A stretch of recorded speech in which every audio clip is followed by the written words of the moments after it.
Right, everyone, let's get cracking. So forgive me, I've got a frog in my throat this morning. Deforestation regulation. This is the one that the EU keeps bumping down the line, but we think we've got definitive compliance dates now, which I'll help cover off this morning. Now, this is a biggie, but there are a number of companies that are going to be able to qualify themselves as being out of scope anyway. So it's a very specific set of companies and set of products that are going to be within scope of the EU's deforestation regulation, or EUDR as we're referring to it. So as always, I have prepared an agenda. I'm going to give you the highlights because I've been told I delve into the detail far too soon. So I'm going to give you the overriding highlights, or the overview. Then we're going to talk about the context. So what is the EU trying to achieve through the regulation? And what are the EU regulation does it link to? And then we're going to talk about the implementation timeline and how that has been amended over the last amendment was December, so last month. Yeah, it's still in January. Going to talk about the products that are within scope and talk about the originating countries and how the EU has classified those as low, standard and high risk, and how that fits into the whole are you within scope of EUDR.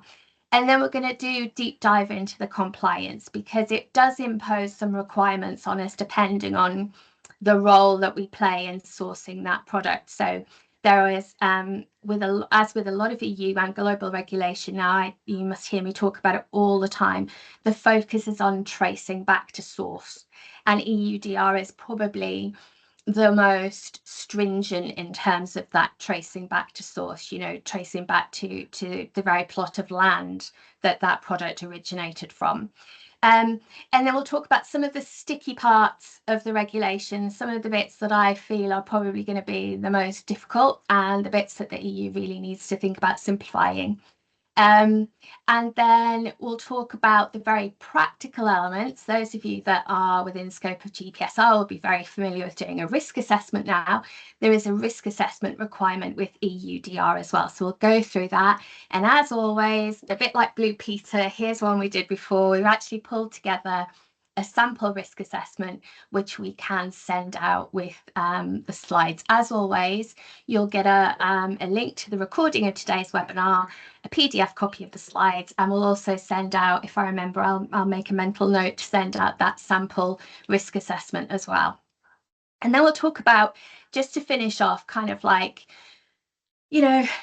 when you pin your, what's that saying, pin your colours to a mask, or pin whatever it is, if you align yourself with EU regulation, then you stand in very good stead of complying with other regulation globally. And that's no different with deforestation, because as you'll see on the final slide, I've provided a whole list of global regulation that, whilst it isn't as comprehensive as EUDR, it's kind of modular frameworks of EUDR. So by complying with EUDR, you'll be going above and beyond what those other countries require you to do. So that's always my positive spin on EU regulation.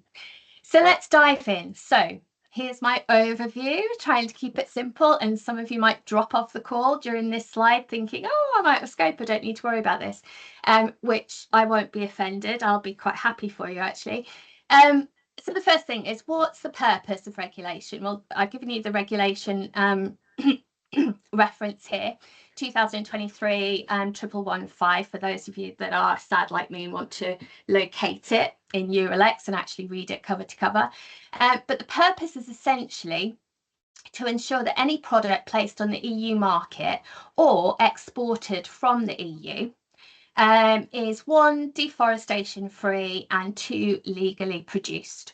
So that product comes from a country that, or comes from a place where it hasn't contributed to any deforestation, essentially. There are 2 types of actors, we call them, but how to define whether your company is within scope. So 2 types of actors are listed in the regulation. So there's reference to operator. Now, an operator is an importer or a producer stroke manufacturer, or a first in market seller, or an exporter, as in exporter from the EU. And then it refers to trader as well. And a trader is really downstream players or downstream actors, so wholesalers, distributors, retailers, and so on. And they're going to have, whilst there's still obligations placed upon them, there are lesser than the operators have, if you like. Now, which products were within scope? There's basically 7 categories, okay? But when you're thinking about the products that are within scope, wearing somebody else's teeth today, you have to think about their derivatives as well. So it's not just the product, but it's those products that are derived from that core product. So the first one is cattle. So cattle and all derived products, and you guys know your products better than I do, and the raw ingredients that go into your goods and so on.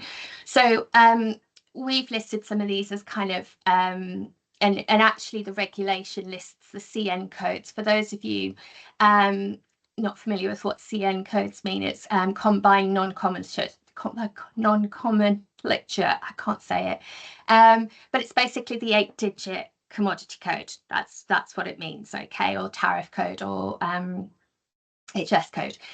So that could be leather and hides, could be finished leather goods like bags and shoes, could be gelatin, collagen, any kind of meat preparations that come from cattle. The second product is cocoa and any derived products, so cocoa beans, cocoa paste, butter, powder, chocolate-based products, and so on.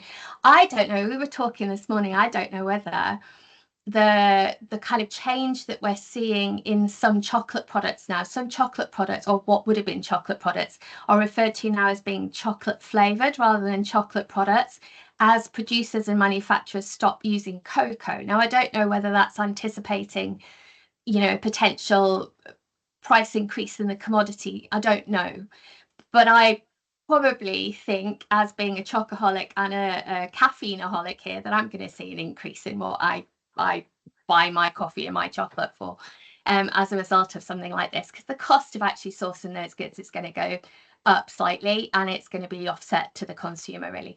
So there's cocoa, coffee, which I've already mentioned, so that could be green coffee, roasted coffee, then oil palm or palm oil and those derivatives. So we're talking again this morning about Nutella. We quite like Nutella in this house as well, at least my son does, and I'm partial to the odd bit of Nutella on toast. That's long been a product that has been subject to some controversy, because that palm oil is you know, attributes to some deforestation. So anything with palm oil in is going to be impacted. So that could be cosmetics containing palm oil, could be margarine, so things like that. Then we've got rubber. Now, one of these slides lists these products, so don't think you have to furiously make notes, but rubber and derived products as well. So natural rubber, tires, pipes, belts, any kind of rubberized articles are going to be within scope of EUDR. And then soya. Being a vegetarian, I am partial to the odd bit of soya as well. So that's soya oil, any kind of like prepared animal feeds, or any kind of food that has that product in. And then the final one is wood and any derived products. So obviously that could be, you know, in their raw form in terms of logs, but it could be heavily manufactured into wooden furniture, wooden packaging, even charcoal is within scope. So they're the products that are within scope. If you are on this call and you're not dealing, you know, you don't have those products that make up your finished goods, you don't source those ingredients, those raw materials at all, then you're probably not going to have to worry about EUDR at this point. Now, country classification. So compliance obligations, if you're dealing with those products, if you're sourcing those products, your compliance obligations are going to be depending on where you source those products from. So the EU has classified a number of countries as being low risk, standard risk, or high risk. And compliance obligations are dictated by that risk perception, if you like. So if you're sourcing from a low risk deforestation country, then your compliance obligations are going to be less than if you're sourcing from a high risk country. Traceability back to source. I've been banging on about this for months now. If you've listened to my webinar, so much of global regulation now is about being able to prove traceability of product and ingredients back to source. So traceability under EUDR means you must be able to prove with verifiable data, we'll go through some of that every unit of product that you're placing on the EU market comes from a specific mapped plot of land that is deforestation free and is legally produced. So you show the full chain of custody from that plot to when that product arrives at the EU border. And we'll go through how we do that. All shipments into the EU, irrespective of whether they come from a low, standard or high risk country, are going to require what's called a due diligence statement, or a DDS, giving it that lovely 3-letter acronym, before placing on the market. So those of you that are familiar with shipping, say, I don't know, agri-foods or anything like that, you're familiar with that pre-notification system where you have to register on an EU portal before the shipment is received at the EU border. Something quite similar to that. Obviously, with the rapid emergence of digital product passports, so much of this data is going to be contained on the product or on its packaging, and reduces the need for you to kind of like file these physical statements, if you like. So all of the markets, irrespective, all of the origin markets, irrespective of whether they're low, standard or high risk, are going to require this due diligence statement. We'll go through what we think they're going to look like. The actual system in the EU isn't built yet, so I can't say categorically that everything that we're telling you will be in that statement will be it, but we think we've got a good handle on it. And then importantly, where you're shipping, where the goods are originating from a standard risk or a high risk market, you're required to do that risk assessment as well. So going back to GPSI, you'll be familiar with those risk assessments. We've got one we've done before, which we'll share with you. Now, I've mentioned new regulation here, which is really important because it was adopted in December, and it amends the core EUDR regulation, which was music to our ears, those of us that are familiar with the extent of obligations that are facing companies under this. So the first one was, there is a delay, a substantial delay. So it delays compliance for medium and large size companies until the 30th of December 2026. And it delays compliance obligations for small to micro businesses until the 30th of June 2027. So when I talk about micro, small, medium, large, we take the EU's definition. So micro being 9 employees or less, small being 49 employees or less, medium being 249 employees or less, and then large businesses being 250 plus. So if you're 49 employees or less, then you've got until the end of June 2027. Otherwise, if you're larger than that, then you've got at least the course of this year to get ready for this. And then it also, which will be music to some of our clients' ears, because we do a lot of work with the Greeting Cards Association and their members, is it takes paper out of scope, which is hugely welcome. So just to quote exactly, one of the simplifications of the regulation takes printed books, newspapers, pictures, and other products of the printing industry like manuscripts and typescripts and plans of paper, taken out of scope completely for the time being.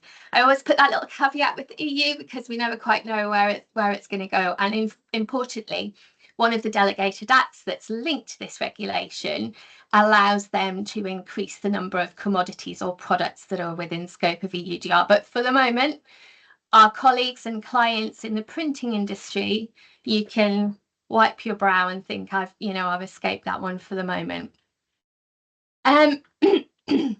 I have mentioned, it is by far and away the most stringent deforestation regulation globally.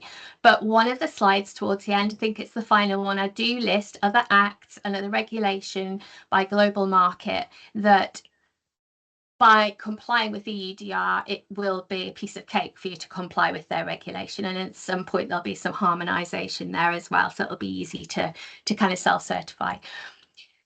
Enforcement of the regulation is going to be very much multi-layered. So as I always say to you on these calls, customs are by far and away the first point of checking compliance, and obviously digital product passports and the whole digitization of customs is going to make it so much easier for customs authorities to spot any non-compliance.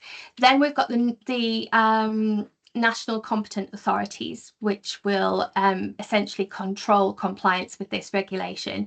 There will be risk-based assessments, and each customs authority will have to prove that they're conducting a certain percentage of inspections based on whether the incoming goods are from low standard or high risk countries.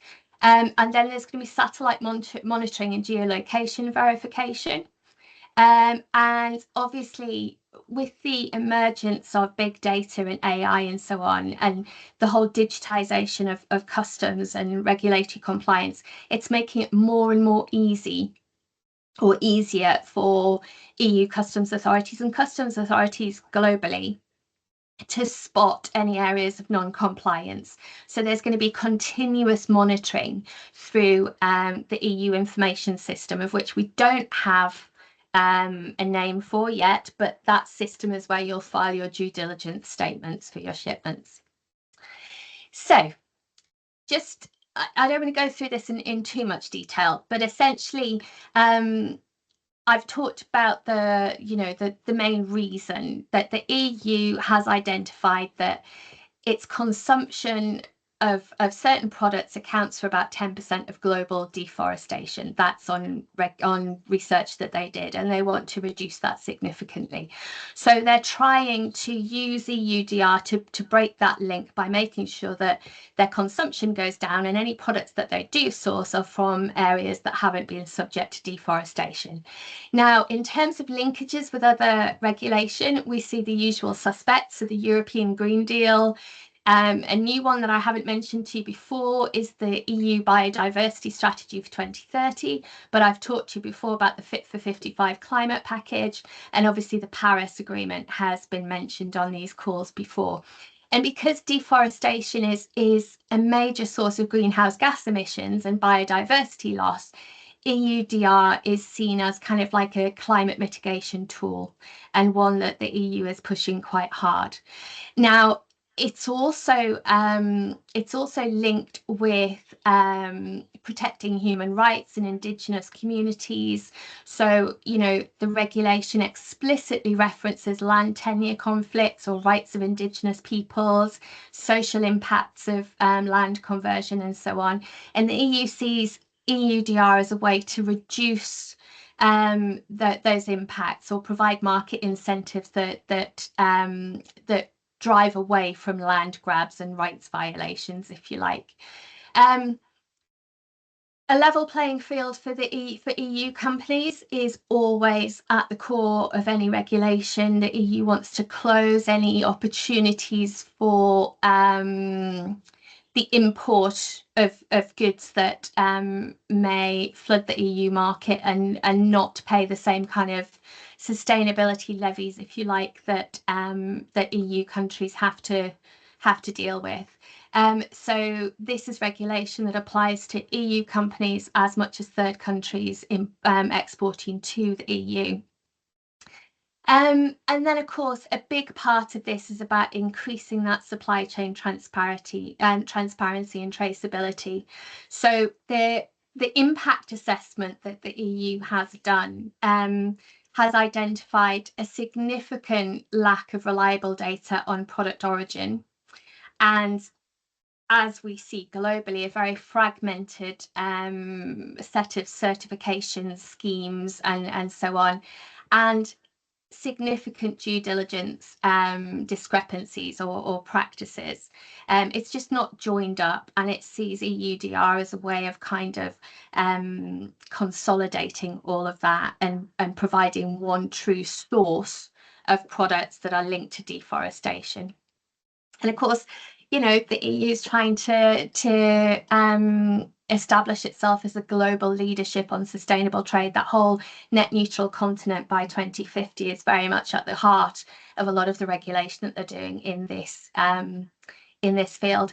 And then, of course, some of you may be familiar with the existing timber regulation, the EUDR, and that the EU has for a long time just seen that is, you know, not fit for purpose. The scope was too limited, very weak implementation or enforcement, and it really needed stronger enforcement and that whole due diligence bit behind it. So that's kind of like the regulatory linkages, the usual suspects, and the reasoning behind what the EU is doing.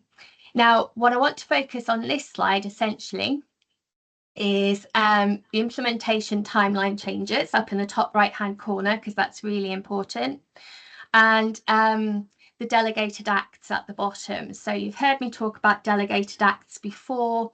There are 3 linked to the EUDR regulation.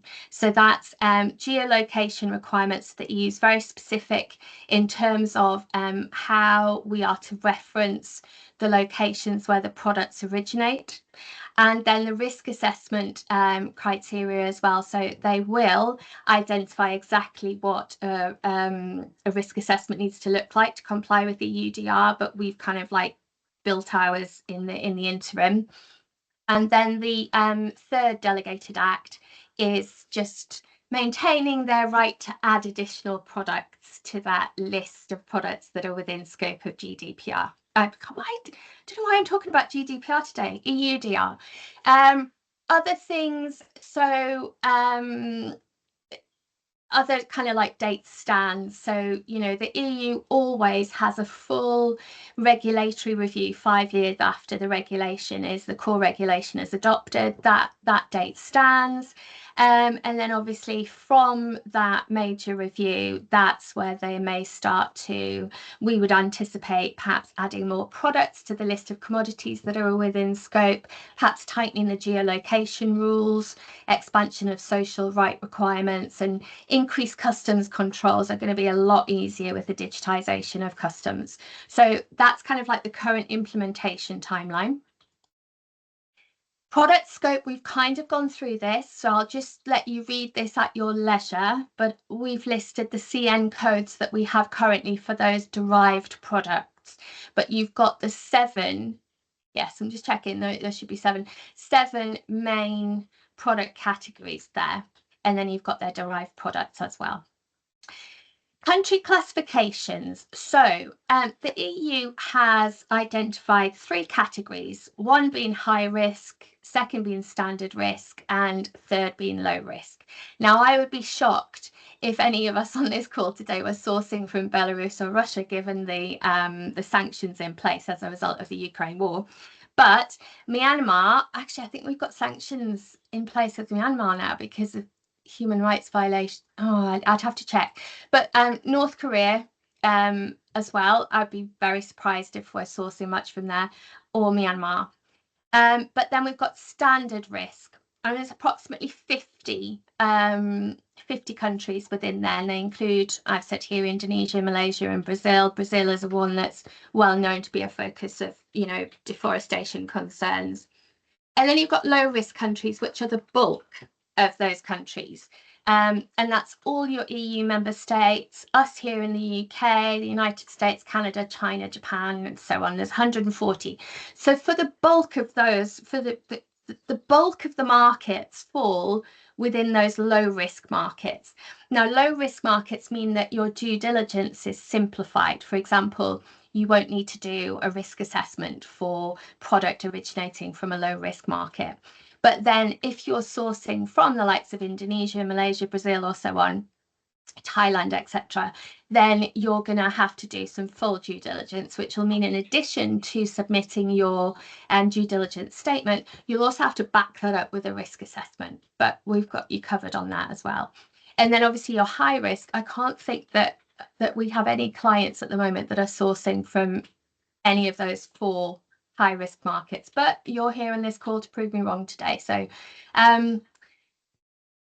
regulatory compliance review. So first thing to do is to understand if you're actually if your company is within scope.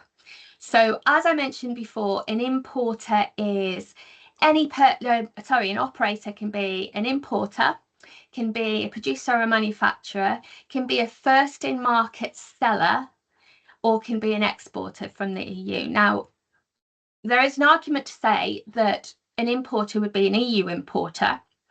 So therefore, are they the operator? Potentially, but then if you're the manufacturer outside of the EU, they're only going to come back to you for all this detail anyway. So the compliance still lies with the manufacturer or the producer outside of the EU.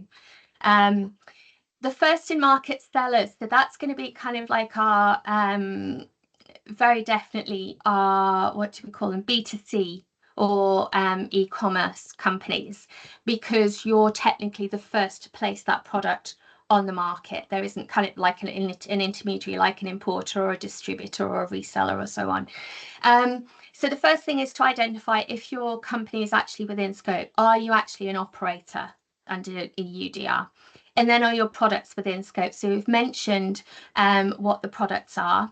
I mentioned before as well about the notion of trader, so that those downstream players, which will still have a role in making sure that the manufacturer is compliant, but their obligations are slightly less. And then we've talked about, you know, making sure that your products are within scope. And then it's a case of mapping each your CN codes, so those 8-digit commodity codes, to Appendix 1 within the regulation, and making sure that actually definitively, yes, you're within scope and you have to comply.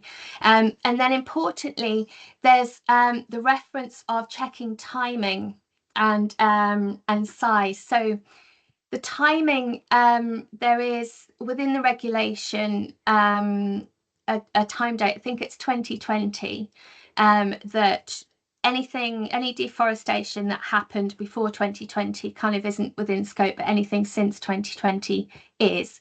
So you need to understand from your suppliers kind of like the timing of when this product, you know, originated or was produced locally, to understand whether the full regime kind of like applies.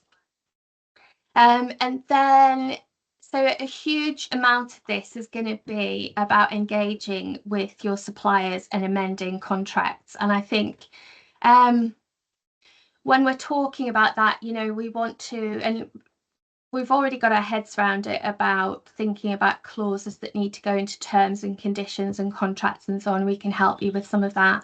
But, you know, we need to start thinking now, even if we've got 18 months from today, if we're a small or a micro business, we need to start thinking now about talking to suppliers about what we're going to need from them, and importantly, incorporating that into our contracts with them.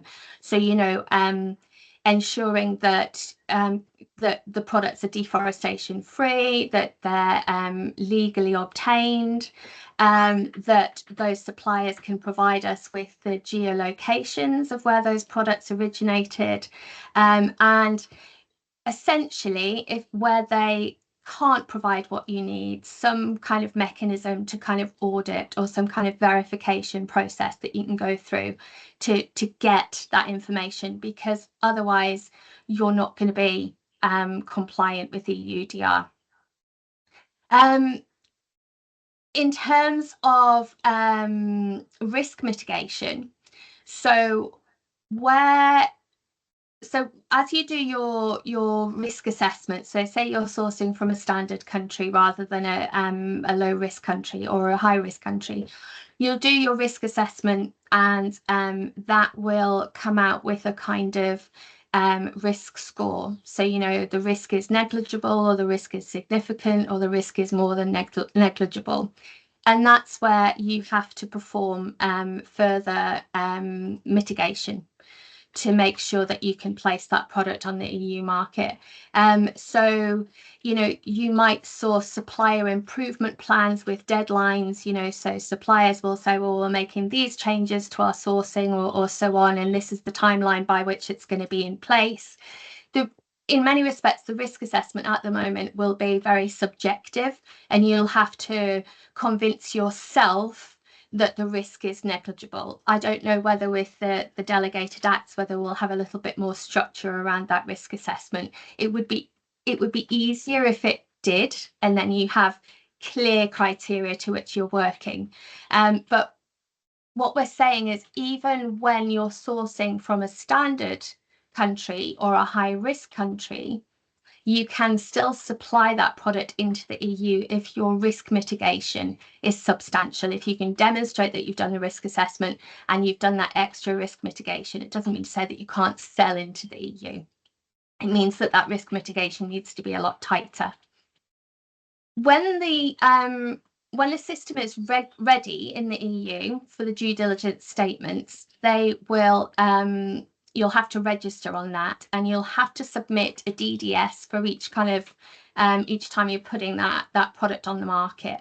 So having that that statement ready on your systems that can be repeated. So say if you're sourcing the same product from the same producer from the same, then it can be copied. So it's not like you're reinventing the wheel every time. And I think I've gone through what a submission statement might look like, so you can see the kind of information that you might need to be sourcing from suppliers. And then really EUDR over the course of time should just become part of your full operation if you're sourcing those goods. So, you know, if you've got warehouse management systems or transport management systems, then it should be part of that. It should flag, you know, when a product has been ordered and dispatched, that it's actually an EUDR product, and therefore it requires that additional piece of documentation from you. But that'll take time for it to all bed in. And then I think it's understanding, you know, again, as I always talk about governance, training and documentation, just making sure that everybody within the organisation knows that there's this extra layer of requirements placed on the products that you're sourcing from these countries and these kind of products. And as with everything, that documentation, so maintaining that documentation for 5+ years for EUDR. All due diligence records, so all of your risk assessments and due diligence statements have to be maintained for 5 years. So you would just, as with everything that you do with international trade, proof of export, certification, all that kind of stuff, just keep it in your export dossier. So you'd have your risk assessment and your due diligence statement within your export dossier. So if HMRC was to audit you, they can see that you're exporting EUDR compliant product, and here's the documentation that's attached to that particular consignment. Deep dive due diligence. So we're going to dive a little bit more into what's required. So we've talked about the categories of countries, haven't we? It's been low risk, standard risk and high risk. This matrix here is pretty self-explanatory, to be honest. If we're sourcing from, if the EU is sourcing from the UK, for example, EU importers aren't going to need to do any massive due diligence. There's no risk assessments required. There's no further risk mitigation. And the inspection rate that the customs authority in the EU needs to perform is only 1% of those goods going into the EU. And then that you can follow it down. So basically, risk assessments are required for those countries that are classified as standard risk and also high risk. And further risk mitigation is not required for standard risk countries unless the risk is more than negligible. But it's those high risk countries that have the enhanced due diligence, the risk assessment, intensive risk mitigation potentially, and then the higher rate of customs authority inspections. So they'll need to prove that they're inspecting at least up to 9% of those consignments that go into the EU. This is the due diligence statement. This is just our take on it. We don't know whether it will be more than this or less than this, but we anticipate that for all low standard and high risk countries, you'll have to submit this due diligence statement. So you'll have your operator identity, so primarily company trading name and EURI. You'll have the product by its CN code. You'll have the quantity and the volume, any batch or lot identifiers. You'll also have, sitting behind what we've got here, would be the transformation status. So is it raw, is it processed, is it final product, and so on. Then you'll have the geolocation. Polygons, I didn't know what a polygon was. So if you sat there scratching your head today and thinking, I don't know what a polygon is, you're not alone in that, but I'll cover it off in a second.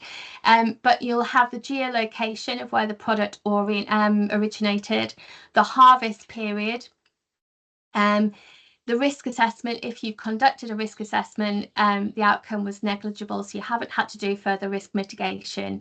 And then there's the declaration status, or the declaration statement. And then once you've submitted that, as with any of these pre-notification systems, you'll get like a reference at the end of it. Just made something up there, essentially. So that, I think, is its basic form. It could include more than that, and obviously where you have had to do a risk assessment, then there may be a requirement to append that risk assessment to the due diligence statement.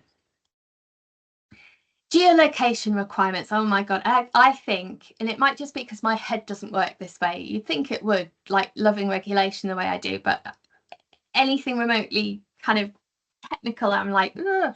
So I think of like geolocation as probably the single most technically demanding requirement of EUDR, but it's kind of like the backbone of the entire due diligence system, right? So the regulation is really specific, unusually specific actually, when it says operators must be able to trace every relevant product back to the exact plot of land where it was produced, and they must provide that geolocation to the EU information system in a structured format.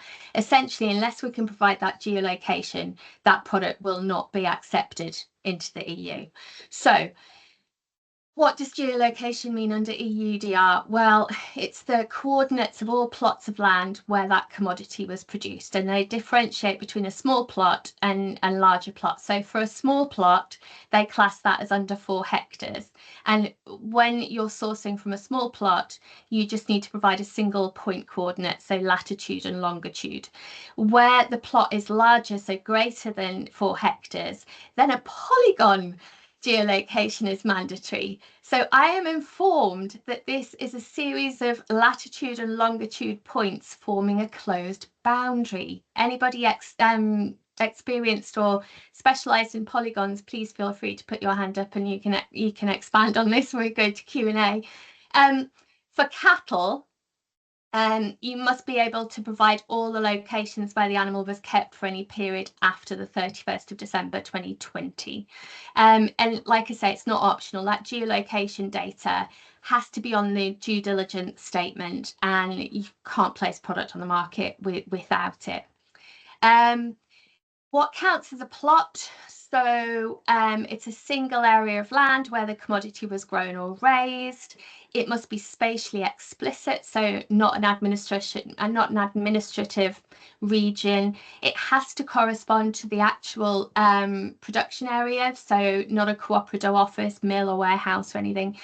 If a farmer has got more fields, each is a separate plot, and a processor aggregates, if a processor aggregates from many farms, every farm plot must be mapped. That's why this is going to be so demanding on smallholders in supply chains, those smaller producers overseas. And I think that is a big area of simplification from the EU. It's already moved slightly further with the regulation in December from what it was requiring, and I think it may change further again. There are guidelines about the format and the precision requirements around that geolocation. And then it must link to the supply chain as well. So the geolocation has to be linked to the batch or the lot or the commodity. It has to be linked to the harvest period, to the actual farm or smallholder or the processor or mill, depending on whether it's raw, processed or finished goods. And the operator, i.e. you guys that are actually placing the product on the market. So that kind of creates that whole chain of custody from plot through to product through to due diligence statement. And if a batch is mixed from multiple plots, then you have to provide all of those geolocations. As I said, there is a date. So the EU is using geolocations to check for deforestation after the 31st of December 2020. So anything that happened before then is kind of out of scope, and they'll be using satellite imagery for that. And it's also used to verify land use legality, whether product can actually be produced from that land. And obviously it supports the risk assessments that you guys are having to do. Now, complex products or special cases, cattle is one of those. So if we're talking about cattle or derived products, you have to provide every location where the animal was kept, including the farm that it was birthed in, fattening farms, feedlots, pastures, holding areas, and so on. That's probably the most complex commodity under EUDR at the moment. Processed products, so where a product's been transformed, so maybe cocoa beans through to liquor, through to butter, through to chocolate, the original farm's polygons have to still be provided, so that each transformation step has to maintain that traceability. So you'd have the original farm, maybe the processing plant, and so on, and all of those geolocations have to be mapped. And I've put here, or thinking the way that we sometimes can round up or categorize data for complying with sustainability regulation, that goes out the window with this. So there's kind of like no mass balance allowed, which you'll be familiar with carbon emissions and so on, and how we can do that. What else?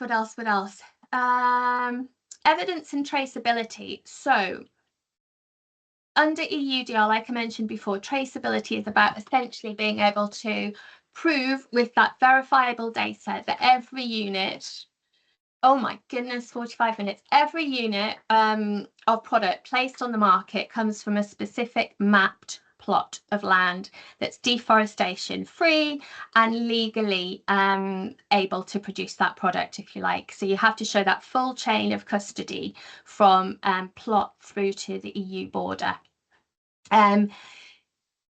The plot level origin to final product, so every relevant product, so our 7 products, if you like, have to be traceable back to the specific farm or plot, the geolocation coordinates, and for every plot contributing to the batch, and then with harvest production dates. And that's the kind of foundation of deforestation free. And then that unbroken chain of custody is where you're plotting who produced it, who collected it, who processed it, who exported it, who placed it on the EU market. And crucially, each one of these steps has to be linked to the previous one with documented evidence. And again, those of you wanting to have one-to-ones on this, then we can go into more detail about that and show how you would evidence that. There can be no gaps, no mass balance, no mixing without full plot level mapping, if you like. I'm just rushing through some of this. Yeah, I've got a lot of questions. Oh, I would imagine. Deep dive risk assessments. So what do I want to tell you about this? A solid risk assessment is not a volume of War and Peace. And those of you that have completed these for GPSR will know that it's about keeping it structured, evidence-based, and shows that you've assessed the product thoroughly. So in the case of EUDR, you've assessed that it's deforestation free and it's legally produced, and there's negligible risk from placing on the EU market. So we've listed here just some of the things that should be make up part of your your safety risk assessment. And then I think on the next slide, I have given an example. So here's one we did earlier. So we've done kind of like a risk assessment, included the product and supply chain identification, geolocation verification. Again, this is all subject to change because we should have a standard risk assessment. Albeit we weren't given one of those with GPSR, so maybe we don't get it with the EUDR, and maybe it's just something that you have to do yourself, or you have to do with guidance from ourselves or another company. But again, I've said what makes it EUDR compliant. Again, it covers all the risk mandatory factors in Article 10 of the regulation. It shows evidence-based reasoning. You can demonstrate that traceability back to plot. And then it concludes with a kind of negligible risk determination. Or if not, then you have to do risk mitigation. And then ideally, it's repeatable, right? So you don't want to be having to do one of these from scratch every time you ship a product to the EU. So it needs to be repeatable and also auditable. So having the ability to produce these in the event of an audit with HMRC, or similarly, if you're contacted via overseas customs via their collaboration with HMRC, then you produce it and they can verify it. I think also with the due diligence statements, I think where you've had to do a risk assessment, I think you might have to append that to the due diligence statement, but we'll wait to hear from that. In terms of regulatory enforcement, so customs authorities always are the eyes and ears, aren't they? You hear me talk about that all the time. So they're going to be checking the due diligence statement reference number that you're given once you've submitted that statement. If it's missing or it's incomplete, then the shipment will be flagged and potentially blocked or suspended. And customs can also, as we know, refer to the competent authorities in that particular region or country for backup or kind of further clarification on whether or not a statement or a risk assessment is complete and compliant. Obviously, each member state is going to designate its competent authority. So they'll be the ones that are responsible for auditing you guys as operators and also traders within the EU. They'll be responsible for verifying due diligence statements, conducting any inspections, checking geolocation data against satellite imagery and so on, and importantly imposing any penalties and corrective measures should somebody not be compliant. We've then got the risk-based inspections, which what I mentioned before are based on the risk posed by the particular country. So low risk inspections will be 1% or over, standard risk 3% or over, and high risk 9% or over. High risk commodities are going to be your kind of cattle, cocoa, soy and so on. High risk countries or regions we've gone through. In terms of risk-based inspections, obviously operators with records of poor compliance history, and that doesn't necessarily have to be with the EUDR. It could be if you've been flagged by customs in the past trying to export into the EU and you've repeatedly been categorized as being non-compliant, then you would be flagged if you had EUDR compliant product going into the EU as well. So poor compliance history will increase the frequency with which your products will be inspected, and then any suspicious due diligence statements, anything that just doesn't really quite make sense. They'll also be using, the EU will be using satellite monitoring and geolocation verification. Again, I shy away from all that technical blurbage, but they will be checking as to whether polygons submitted in the due diligence statement show deforestation after the 31st of December 2020. And if there's any discrepancies appear, then that will trigger an investigation. And then anyone that makes any, reports of I'm getting this action now. Anyone that makes any reports of potential non-compliance to any NGOs or journalists or any citizens can file a substantiated concern, and that would trigger an investigation as well. And then, of course, there's continuous monitoring via that EU information system where those due diligence statements are going to be logged. And the penalties for non-compliance haven't gone into a lot of detail on this, but fines can be up to 4% of EU turnover. Obviously, I think sometimes confiscation of goods and suspension of the right to ship into the EU is more damaging. But I haven't gone too much into penalties for non-compliance because I know all of our clients are compliant when they do stuff. I think global perspective, read this at your leisure, but these are broken down global regulation by its kind of supply chain impact and jurisdiction. So none of this here is as comprehensive as EUDR. Very quickly, available GTD support. Some of you might be in receipt of our email that went out last night, but we are doing GTD bite size, which is 3-minute long educational videos with yours truly talking about a whole raft of different things. We'll be pushing those out on our YouTube channel. So, you know, we might do one on product classification, one on commercial invoices, one on product origin, and so on. So subscribe to our YouTube channel and you'll get notification when they're published. GTD Fast Track is ramping up. So that is our basically interactive how-to guide. Everything from market research right the way through to product adaptation and regulation compliance. All we need from you for that is your company size, your product commodity codes, and your desired export market. And you get that how-to guide back from us and the support around that. GTD Clinic is still in existence. So we still offer up to free of charge 15-minute sessions with one of us to go through anything. Can be anything, import or export. There's literally nothing we don't touch. I can be on a call about beeswax 1 minute and then armaments to Ukraine. So that the raft of variety is there. And then we've also got our support packages, which are being used extensively now, I'm pleased to see. So finally, we're getting to fulfill what my dream for Global Trade Department's always been, which is to be an extension of our clients' team. So they're buying support packages from us, and we call down time in increments of 15 minutes. So we could be on a call to discuss something. We might go off and do work for them or whatever, but we're that extension of their team. That's what Global Trade Department always wanted to be. Obviously, EU authorised representative service is still there. And importantly, digital product passports will have an offering from Q2 this year for those of you that want to get ahead of the curve on that. You've seen this slide millions of times before, and here's my contact details. And on that, I'm really gonna get told off now. So